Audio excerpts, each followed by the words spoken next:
For today's video day, naimo na putang sindihan ni day. Nag-char lang. So, nag-bake di ko diha, kung gibi ka na i-cookies, no, cookies Oreos, nabutan di ko, butter, after butter, nabutan ko brown sugar and white sugar. Siyempre, ito na i-mix-mix, then i-mixer, no.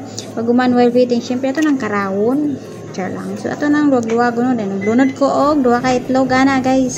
Pag gumana na, guys, sabong itong vanilla, na bubol, naman taan niyo, Pag guman, siyempre, butatag flour na 1 and 1/2 cup, then butatag baking soda, di, asin, lagi asinin, and baking powder na butan ning crush Oreo pag humana na guys. So syempre ato na nang linginginon diyan, so i-platter na to gamay para nice ang ato ang cookies lang.